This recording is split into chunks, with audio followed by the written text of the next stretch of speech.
obonero ne slogan na colors erangi bagenda kubiteeka mu gazeti nsuubira nti basobola okuba babitaddemu olwaleero byonna byaggwa ne babiisaamu ebyo byonna naye kati bo be babiteeka mu gazeti abantu alina okwemulugunya n'agamba nti erinnya eryo lyaffe oba combination ya colors yaffe oba simbo oba slogan byaffe ng'avaayo n'akola ki neyemulugunya waliko process gye bayitamu ogonjoola ebyo naye sisuubira nti waliko neyemulugunya kubanga bwe bagenda okukuwa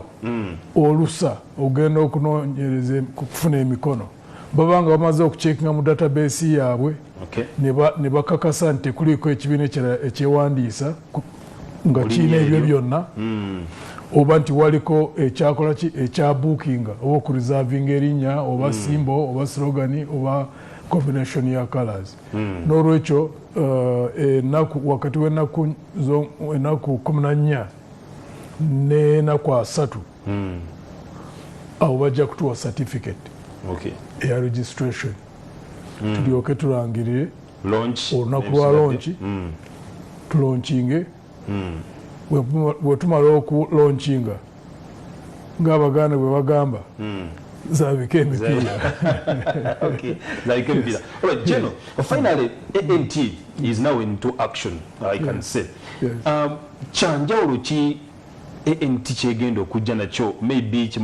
kibadde kibulamu mu parties ezirwanirira enkyukakyuka mu ggwanga kimwe kyemuleeta ekyenjawulo ku DP ku FDC ne party endala eziriwo ezirabye sente ziremeddwa okubanga zireeta enkyukakyuka?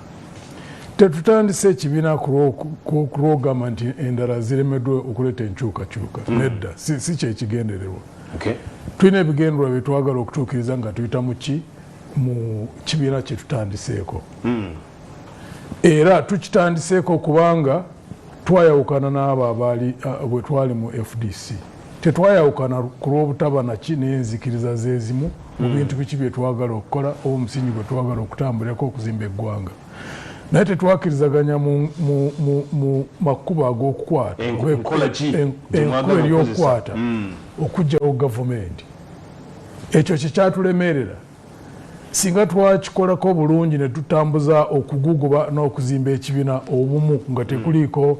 okusikamugwa nga tekuliiko okukaayana okwali kutaggwa nakati twandibadde nga tukyali mu FDC. Naye tumala emyaka 5 nga tuli mu kusikamugwa ne tutatuukiriza ekyo kye twandibadde nga twateekako essira ekyokuzimba amaanyi. Kugazimbamu abo abaguguba, kuzimba n'abo abakkiriza mu kuzimba ekibiina, okuggyawo gavumenti kuyita mu kalulu. Ne kitulemerera ffe ne tusalawo kubanga twali tusobola okusigala nga tulwana nga bwe kyaba we nali mukulembeze naye kituleke mu bunafu n'okuguguba kulemwe tugere ne mu bululu nga tetwetegese bulungi tweteeseteese bulungi. Ne tusalawo nedda katutandike bupya tuleke bannaffe abali mu FDC bagugube bateeke essira mu kuzimba amaanyi mu by'okuguguba. Nammwe muzimbe ffe tujja kuzimba ki ekyaffe tukizimbire mu musingi gwe tukkirizaamu kubanga olaba kati nga FDC tetunudde nnyo ku bya 21 eyagala kuggyawo obuyinza nga tetunatuusa mu by'obululu era kati tebasobola okuba naki n'ekizibu kyonna kubanga tekuli kukubagana kwa munda. Kati basobola okuteeka essira mu kuzimba amaanyi ag'okuggyawo gavumenti obululu nga tebunatuuka. Kwegamba bwe bakwata gavumenti omwaka guno nga bayita abantu abebaagala bakolagane nabo nga bazimba ggwanga. Bwe kiba nga tekibaddeewo ne tutuusa mu 2021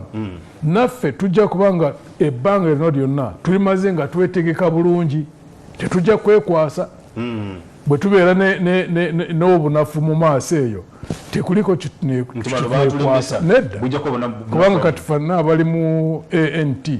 tukkirizaganya mu kkubo lyerimu. So gwe kyogamba nti okuvaawo kwammwe mu FDC kwajongera amaanyi kwa mukisa nnyo kyabaleka n'endowooza yabwe okuguguba. Ntera kubuulira Honorable Oboy ng'amugamba party president wa FDC nti you have an opportunity you are lucky. You are more lucky than I was because nze saafuna kiseera ekyo ekyokubeera n'abantu abakkiriza mu kkubo lyerimu n'olwekyo nga mugamba teeka essira mu kuzimba amaanyi mu kibiina kubanga nze saafuna kyansi eyo nga tuli mu kusika muguwa buli lunaku balina opportunity eyo naffe tulina opportunity ey'okutandika okuzimba obupya naye nga tutambula nga tetulina nkayana zaki za munda. Yes. Alright, Jeno, tulina emyaka egitawera ebiri okubanga tugenda mu kalulu ka 2021. Yes. And okusinza kwogera kugamba nti mwagala kuzimba structures okuva wansi